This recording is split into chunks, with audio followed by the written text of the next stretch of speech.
Hello students, welcome to global online. This is Ankita Sood. Communication unit की preparation के लिए most important ये होता है कि आप प्रीवियस ईयर क्वेश्चंस और एक्सपेक्टेड क्वेश्चंस के साथ अपनी तैयारी करें। इसीलिए स्टूडेंट्स, आज की सीरीज में आपके लिए मैं बहुत ही ज़्यादा इंपॉर्टेंट क्वेश्चंस की सीरीज लेकर आई हूँ, जो कि as it is upcoming examination में पूछे जा सकते हैं। हमेशा की तरह हर एक क्वेश्चन के आंसर के साथ आपको एक्सप्लेनेशन भी दी जाएगी, ताकि आप सबके सारे कॉन्सेप्ट्स आसानी से क्लियर होते रहें। तो चलिए फिर सेशन पर आगे बढ़ते हैं। स्टूडेंट्स, पेपर वन प्रिपरेशन के लिए एक कंप्लीट कोर्स हम लेकर आए हैं जहां पर आपको डेली लाइव लेक्चर्स के साथ पेपर से पहले पूरा सिलेबस तो कवर करवाया ही जाएगा। साथ ही प्रीवियस ईयर क्वेश्चंस 2018 से लेकर के 2024 तक के भी कंप्लीट करवाए जाएंगे। हर एक क्वेश्चन को इजी एक्सप्लेनेशन के साथ आपको बताया जाएगा, जिसके साथ आपको आसान ट्रिक्स दूंगी जो कि बहुत आसानी से आपको करेक्ट आंसर ढूंढने में मदद कर सकती है। साथ ही एक स्पेशल व्हाट्सएप ग्रुप में आपको ऐड किया जाता है इस कोर्स में, जिसमें कि आपको हर क्लास के बाद उसकी पीडीएफ मिल जाएगी। एंड अगर कोई भी डाउट्स हो, आपको कोई भी सवाल परेशान कर रहा हो, तो वो डाउट्स आप अपने ग्रुप में भी टीचर के साथ शेयर कर सकते हो। कंप्लीट कोर्स की जानकारी के लिए ये 2 नंबर्स आपको दिए जा रहे हैं, इन पर व्हाट्सएप के थ्रू कांटेक्ट कर लीजिए। साथ ही कुछ फ्री वीडियोस देखनी है, मॉक टेस्ट अटेम्प्ट करने हैं, तो ग्लोबल ऑनलाइन ऐप को जरूर डाउनलोड कीजिए। स्टोर सेक्शन पर सर्च बार में आपको लिखना है जेके सेट 2024 पेपर वन। कंटेंट पर जाकर कंप्लीट कोर्स आपको मिल जाएंगे। ये उन स्टूडेंट्स के लिए हैं जो कि डेली लाइव क्लासेस ज्वाइन नहीं कर पाते हैं, और बाकी सबके लिए लाइव क्लासेस भी मिलेंगी। और जैसे भी आपको कंफर्टेबल है, आप उस अकॉर्डिंग मॉर्निंग और इवनिंग बैचेस को ज्वाइन कर सकते हो। तो ये नंबर्स हैं जिन पर इजीली आप कॉन्टेक्ट कर लीजिए। तो हमारा पहला क्वेश्चन है, क्लासरूम कम्युनिकेशन इज। तो स्टूडेंट्स, कक्षा में जो संचार होता है उसके कुछ फीचर्स यहाँ पे गिवन है। आपको बताना है कि कौन कौन से पॉइंट्स बिल्कुल करेक्ट है। पहला ऑप्शन है goal oriented, style centric, collaborative, vertical या फिर नॉन ओरिएंटल। यहाँ पे अगर हम लोग देखें, देखो स्टूडेंट्स, क्लासरूम में आपने भी हमेशा पढ़ाई की है, स्कूल में, कॉलेज में। ओके, सो क्लासरूम में सबसे इंपॉर्टेंट चीज होती है कि वो कम्युनिकेशन एक गोल ओरिएंटेड कम्युनिकेशन होता है। अब टीचर अगर 10 स्टूडेंट्स के साथ कम्युनिकेट कर रहे हैं, यहाँ पे कम्युनिकेशन का मतलब जनरल बातचीत करना नहीं है, यहाँ पे नॉलेज को शेयर करना है कम्युनिकेशन का मतलब। ठीक है। सो टीचर जब स्टूडेंट्स के साथ कोई भी कम्युनिकेशन करते हैं, अपना नॉलेज शेयर करते हैं, सो उनका एक गोल होता है। टीचर का ये गोल होता है कि वो अपना नॉलेज स्टूडेंट्स तक पहुंचाएं, वो नॉलेज स्टूडेंट्स गेन करें, एंड वो सभी क्या हो, एग्जामिनेशन को क्वालिफाई कर सके। तो ये है गोल ओरिएंटेड। ओके। दूसरी चीज यहाँ पे आती है, वो है कोलेबोरेटिव। यानी कि अगर टीचर सहयोगी होना बहुत ज्यादा जरूरी है। ऐसा नहीं है कि अगर टीचर बोल रहे हैं एंड स्टूडेंट्स उनकी बात को सुन ही नहीं रहे हैं, तो ये कम्युनिकेशन एक अच्छा कम्युनिकेशन नहीं होगा।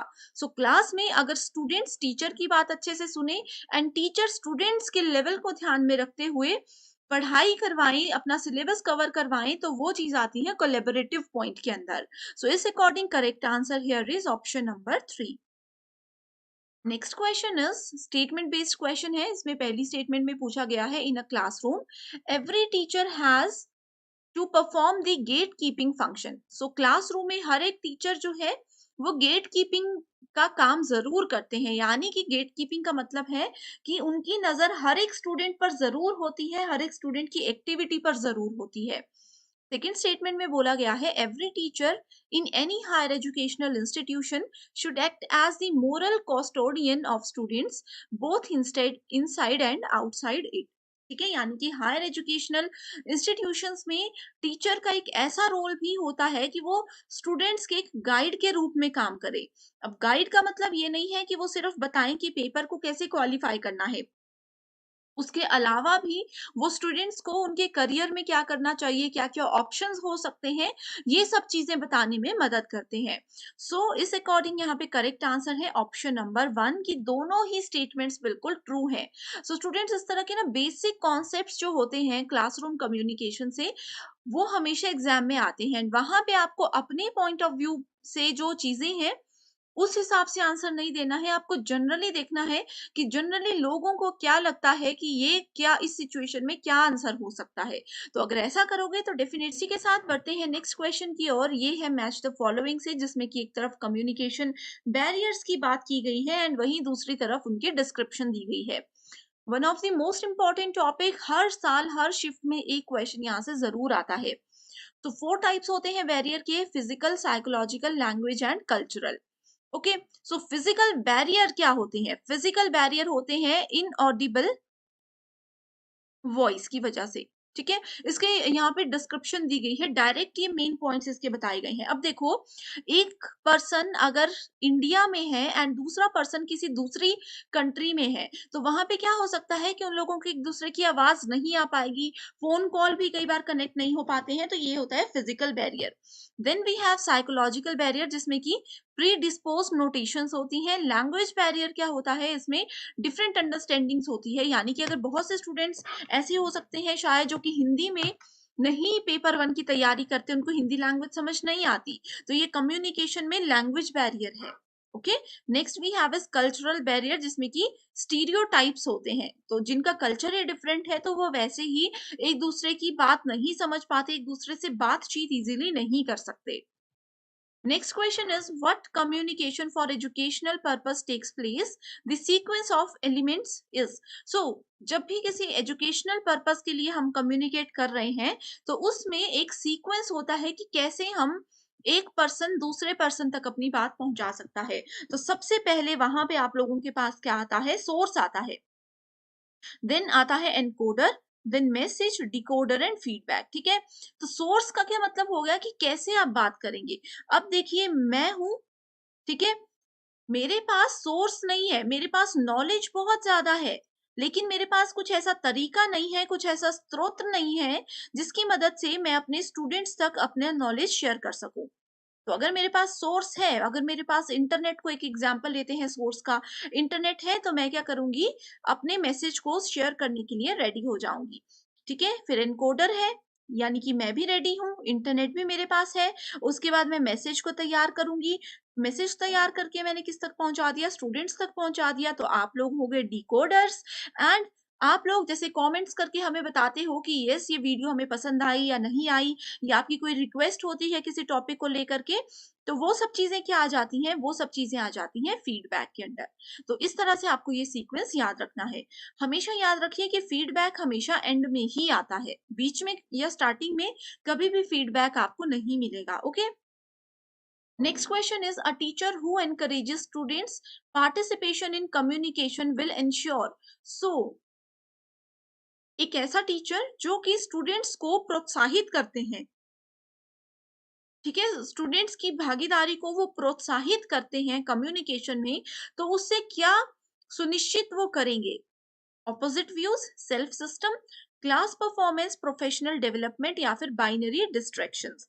बहुत इंपॉर्टेंट क्वेश्चन है। अब देखो स्टूडेंट्स, हमेशा ना टॉपिक वही रहता है, थोड़ा क्वेश्चन को पूछने का तरीका डिफरेंट हो जाता है। सो यहाँ पे अगर हम देखें, सेल्फ सिस्टम यानी कि स्व प्रणाली क्या है?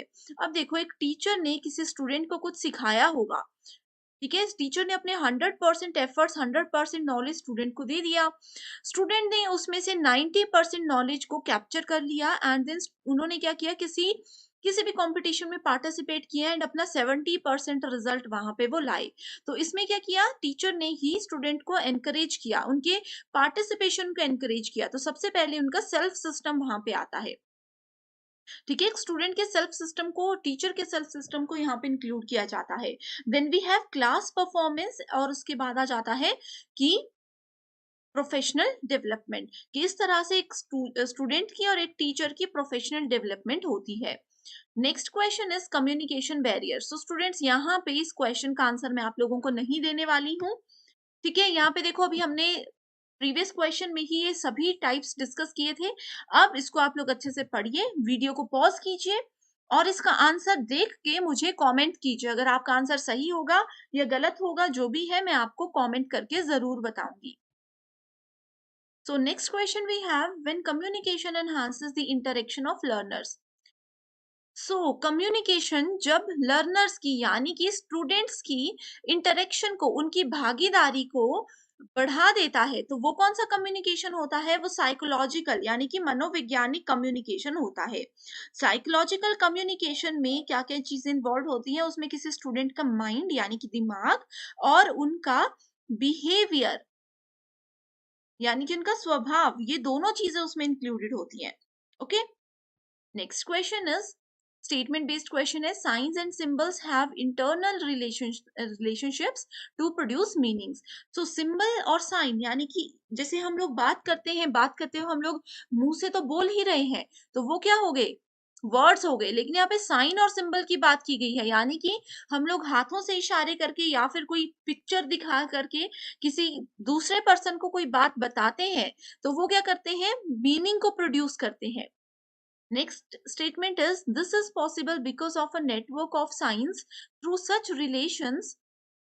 This is possible because of network of signs through such relations. ठीक है, सो ये जो साइंस और सिंबल के बीच में इंटरनल रिलेशनशिप्स होते हैं, इसकी वजह से ही उनके मीनिंग को प्रोड्यूस कर पाना, उनके अर्थ को निकाल पाना, उत्पन्न कर पाना जो है वो संभव होता है। सो करेक्ट आंसर यहाँ पे है option number 1, that statement 1 and 2 are true. Next question again types of communication से है, इंट्रापर्सनल, इंटरपर्सनल, ग्रुप कम्युनिकेशन या फिर मास कम्युनिकेशन। सो स्टूडेंट्स यहाँ पे देखो, आप लोगों को अगर आपने मेरे प्रीवियस लेक्चर्स देखे हैं तो मैंने बताया है इंट्रापर्सनल होता है जो एक पर्सन अपने आप से ही बातें करते हैं। अब अपने आप से बातें करने का मतलब क्या होता है कि कई बार कोई रिहर्सल कर रहे हैं, वो शीशे के सामने कुछ प्रैक्टिस कर रहे हैं, या फिर हम लोग मन में कुछ सोचते हैं, ये सब चीजें आती है इंट्रापर्सनल, यानी कि अपने आप से कुछ बात करना। Then we have interpersonal communication. Interpersonal में एक पर्सन किसी दूसरे पर्सन से बात करता है, यहाँ पे सिर्फ 2 ही लोग होते हैं। Then we have group communication. Okay, so group communication में क्या होता है, बहुत सारे लोग होते हैं एंड सभी लोग क्या करते हैं, पार्टिसिपेट करते हैं। सभी लोग उस वाली बातचीत में पार्टिसिपेट करते हैं, उसमें सबको बोलने का अधिकार होता है। किसी पर्टिकुलर टॉपिक पे कोई भी टॉपिक आपको दे दिया जाएगा, उस पे आप लोग बात करोगे। मास कम्युनिकेशन क्या होता है, मास कम्युनिकेशन में एक पर्सन बहुत बड़ी ऑडियंस को एक मैसेज एक साथ देता है। इसके एक एग्जांपल है टीवी न्यूज चैनल। जैसे न्यूज में क्या होता है, लाखों करोड़ों लोग एक जगह बैठ के एक टीवी से एक ही पर्सन से कुछ न्यूज़ सुन रहे हैं, या फिर आप लोगों ने देखा होगा जो नेता होते हैं उनके भाषण होते हैं, ये सब चीजें आती हैं मास कम्युनिकेशन के अंदर। मास का मतलब होता है जहाँ पे बहुत सारे लोग जुड़े हुए हों, बहुत सारे लोग उस समय पे वहां पे उपलब्ध हों। ठीक है, सो अब देखो विद इन वन सेल्फ मतलब इंट्रापर्सनल। सो फर्स्ट को अगर 4 से मैच करोगे सो करेक्ट आंसर है, इसी से आपको करेक्ट आंसर मिल जाता ऑप्शन नंबर 4। बाकी ऑप्शंस तक हम गए ही नहीं, right. Next question is, in communication process when the sender and receiver interchange role, ये repeated question है, इसका correct answer है transactional model। अगला क्वेश्चन है, given below are two statements, personality conflicts in a classroom situation are a barrier to effective interaction। so personality conflicts क्या होती हैं, ये इसका मतलब है कि दो लोग, अब क्लासरूम में 2 स्टूडेंट्स है ए एंड बी, ठीक है, दोनों में पर्सनैलिटी कॉन्फ्लिक्ट्स हो सकता है, किस चीज को लेकर के, उनके स्टाइल को लेकर के, उनके एथिक्स यानी कि उनके नैतिकताओं को लेकर के, उनके वैल्यूज को लेकर के, उनके रूल्स को लेकर के। अब एक पर्सन अगर बोलता है कि ये पर्टिकुलर बॉक्स जो है खाली है, इस तरह से आप इसको मानकर चल सकते हो, ठीक है। अब जैसे पर्सन ए बोलता है कि ये वाला बॉक्स आधा खाली है, पर्सन बी बोलता है कि आधा भरा है, तो क्या है, ये पर्सनालिटी कॉन्फ्लिक्ट का एक छोटा सा एग्जांपल है यूजीसी नेट के कम्युनिकेशन के हिसाब से। ठीक है, सो यहाँ पे सेकेंड स्टेटमेंट बोलती है, interpersonal communication is invariably considered the best solution in classroom environment। so interpersonal communication यानी कि एक आदमी सिर्फ किसी अलग एक आदमी से बातचीत करता है, ये इनवेरिएबली जो है एक बेस्ट सॉल्यूशन होता है क्लासरूम कम्युनिकेशन का।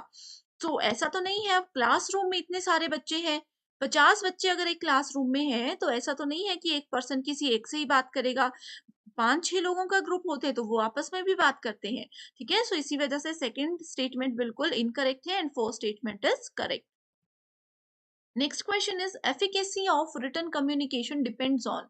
सो एफिकेसी क्या होता है, एफिकेसी या फिर इसको वर्किंग एफिशिएंसी भी बोला जाता है, ये डिपेंड करती है उस पर्सन के 3 चीजों पर। ठीक है, सबसे पहला आता है उस पर्सन का कॉन्टेक्स्ट, उसके बाद आता है उनका कंटेंट, और उसके बाद आता है रिसीवर, कि किसको हम लोग ये अपना जो इंफॉर्मेशन है वो दे रहे हैं, या सामने सुनने वाला जो बच्चा है या जो भी स्टूडेंट है या जो भी पर्सन है वो कैसा है। ठीक है। सो रिटन कम्युनिकेशन में जब एफिकेसी होती है, सो वो डिपेंड करती है किन किन चीजों पे। एडिटिंग आफ्टर राइटिंग, यानी कि हमने कुछ लिख दिया, उसके बाद हम उसको काट के फिर से जब कुछ लिखते हैं। दूसरी चीज है ब्रेविटी इन सेंटेंसेस, यानी कि कड़े शब्दों का प्रयोग। यहाँ पे थोड़ा सा ये हो गया, ठीक है। लिखने के बाद जो हम संपादन करते हैं, लिखा काट दिया, उसके बाद साइड में फिर से लिखा, this is editing after writing. Then we have brevity in sentences, यानी कि वाक्यों में संक्षिप्तता, कि कोई एक वर्ड अगर मैं लिख रही हूँ, कोई एक स्टेटमेंट अगर मैं लिख रही हूँ, तो वो कितना ज्यादा संक्षिप्त है, कितना ज्यादा वो उस मीनिंग को डिफाइन करता है। Next is use of strong words, कड़े शब्दों का प्रयोग करना। अगला क्वेश्चन है विच of the following factors contributing to school learnings are termed as social competencies। so social competencies बहुत इंपॉर्टेंट है एग्जामिनेशन पॉइंट ऑफ व्यू से। ओके, तो यहाँ पे अगर हम लोग सामाजिक क्षमताओं की बात करें किसी भी स्कूली शिक्षा के अंडर, ठीक है, सो करेक्ट आंसर यहाँ पे होता है motivation. Then we have social skills, then we have family support. अगला क्वेश्चन है types of listeners and characteristics match the following है। पुअर लिसनर्स जो ढंग से बात नहीं सुनते, अग्रेसिव लिसनर्स जो कि एकदम से गुस्सा हो जाते हैं या एकदम से आक्रामक हो जाते हैं। थर्ड इज पैसिव लिसनर्स जो कि निष्क्रिय होते हैं, एंड चौथा है स्यूडो इंटेलेक्चुअल लिसनर्स। तो यहाँ पे आप देख सकते हो इसका करेक्ट आंसर है ऑप्शन नंबर 4। इसमें याद रखने का कुछ भी नहीं है, ठीक है। डायरेक्टली देखो स्टूडेंट्स, अगर आप लोगों को ये पता होता कि केयर अदर्स जो होते हैं, यानी कि दूसरों को जो डराने में रहते हैं, जिससे कि दूसरों को, कई लोगों का नेचर ऐसा होता है ना कि वो सबको डराते रहते हैं, सो वो अग्रेसिव लिसनर। इसको अगर आप लोग मैच कर लेते तो आप लोग देख सकते हो ऑप्शन में आप लोग बहुत इजीली करेक्ट आंसर तक पहुंच जाते। Next is the domain of media appeal addresses the issues related to, direct statement है related to emotions. Next question synchronous communication takes place through which of the following technologies. तो synchronous communication क्या होता है, ये students आप लोगों को पता होना चाहिए। दो या दो से ज्यादा लोग अगर एक साथ एक समय पे बात कर रहे हैं, लाइव इंटरचेंज कर रहे हैं कम्युनिकेशन को, उसको सिंक्रोनस कम्युनिकेशन बोला जा सकता है। सो वो वीडियो चैट में भी होता है, ठीक है, वर्चुअल क्लासरूम में भी होता है, ऑडियो कॉन्फ्रेंसिंग में भी होता है। अब देखो विकीपीडिया विकीज अगर हम बात करें तो इसमें ये फैसिलिटी नहीं होती। इलेक्ट्रॉनिक मेल यानी कि ईमेल आप लोगों ने किया होगा, ठीक है, तो उसमें भी नहीं होती। अगर सिंपल यहाँ पे देखो वीडियो चैट लिखा है, अगर सिर्फ चैट लिखा होता तो उसमें भी वो भी सिंक्रोनस की कैटेगरी में नहीं आता। क्यों नहीं आता? क्योंकि देखो मान लीजिए मैंने आप लोगों को अभी मैसेज किया, आप मुझे 10 मिनट के बाद रिप्लाई करते हो, फिर मैं आपको अगले 20 मिनट के बाद रिप्लाई करती हूँ, तो वो एक साथ कम्युनिकेशन नहीं हो पाती। लेकिन वीडियो चैट, वर्चुअल क्लासरूम और ऑडियो कॉन्फ्रेंसिंग में हम आमने सामने होते हैं, एकदम से मैंने कुछ बोला, एकदम से आप लोगों ने रिप्लाई कर दिया, ठीक है। Next question is which of the following will make a student a good listener in the classroom. एक स्टूडेंट को, अब आप लोग स्टूडेंट हो, ठीक है, आप लोग एक अच्छे श्रोता कब बनोगे? आपको एक अच्छा श्रोता मैं कब बोलूंगी? एबिलिटी टू डिफ्लेक्ट अटेंशन, यानी कि ध्यान हटाने की क्षमता। कंसंट्रेशन अगर आपकी होती है, डिजायर टू अंडरस्टैंड, अगर आप लोग सच में सीखना चाहते हो तो आप लोग एक अच्छे लिसनर होंगे। Emotional outburst, humanity to know and ignoring the other side. So ये देखो स्टूडेंट्स, यहाँ पे करेक्ट आंसर है बी, सी एंड ई। आप लोगों की एकाग्रता इंपॉर्टेंट है। अगर आप मेरी वीडियो अच्छे से सुन रहे हो तो आपको जरूर इसके सारे कॉन्सेप्ट्स क्लियर हो जाएंगे। डिजायर टू अंडरस्टैंड, अगर सच में आप समझने की इच्छा रखते हो, इंटरेस्ट के साथ यूजीसी नेट की कोचिंग ले रहे हो, तो डेफिनेटली आप समझोगे। And ignoring the other side, यानी कि आपके पीछे कोई गाने चल रहे हैं, कोई कुछ बोल रहा है, आप लोग उन सब चीजों को इग्नोर करते हुए क्या कर रहे हो, सिर्फ और सिर्फ क्लासरूम में जो चल रहा है उस पर ध्यान दे रहे हो। सो आप एक अच्छे श्रोता हो। आप में से कौन कौन स्टूडेंट है कमेंट करके मुझे जरूर बताइएगा। एंड इसी के साथ स्टूडेंट्स, आप लोगों को और किस टॉपिक पर इस तरह से पीवाईक्यू चाहिए, आप मुझे कमेंट कीजिए। या आप चाहते हो यूजीसी नेट पेपर 1 या पेपर 2 से रिलेटेड कोई भी क्वेरी है, कोई भी इंफॉर्मेशन आपको चाहिए, मुझे कमेंट कीजिए, मैं डेफिनेटली आपकी हेल्प करूंगी। So next we have poor listener. ये देखो स्टूडेंट्स, फिर से रिपीटेड क्वेश्चन है, तो इसका करेक्ट आंसर है option number D. Next question is communication activities of learners fall into domains consisting of. तो कम्युनिकेशन एक्टिविटीज है अगर लर्नर्स की, दो स्टूडेंट्स अगर आपस में बात कर रहे हैं तो वो किस किस डोमेन को ध्यान में रखेंगे? Perception, groupism, interpersonal skills, regressive behaviour या फिर इंटरपर्सनल रिलेशनशिप्स। सो यहाँ पे अगर हम लोग देखें सो करेक्ट आंसर है ए, सी एंड ई ओनली। ठीक है, यानी कि किसी स्टूडेंट की धारणा, अंतर व्यक्तिगत कौशल एंड पारस्परिक संबंध। Next question is, given below are two statements, assertion and reason. New media enhance the opportunity to extend the learning environment unheard or before. ठीक है, यानी कि जो नया मीडिया है, जैसे अभी आप लोग क्लासेस पहले ऑफलाइन कोचिंग होती थी, आपको रोज घर से जाना पड़ता था, लेकिन अब क्या हो रहा है? अब हो रहा है कि आप लोग घर बैठे बैठे कोचिंग ले रहे हो, ऑनलाइन लाइव क्लासेस देख रहे हो, तो ये न्यू मीडिया है। ठीक है, इसने क्या किया? आपकी लर्निंग को एक्सपेंड कर दिया।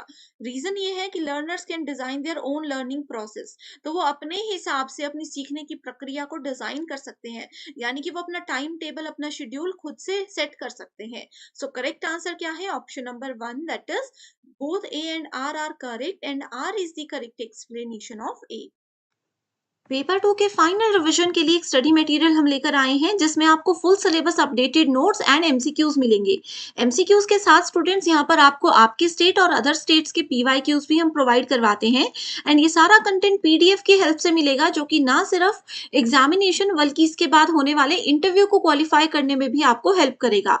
तो ये जो भी सब्जेक्ट्स आपके सामने हैं, आपको इनके फाइल्स का एक्सेस मिल सकता है। इसके लिए गिवन नंबर्स पर आपको व्हाट्सएप के थ्रू कांटेक्ट करना है और पूरी जानकारी मिल जाएगी। So thank you so much for watching this video and I wish you all the very best.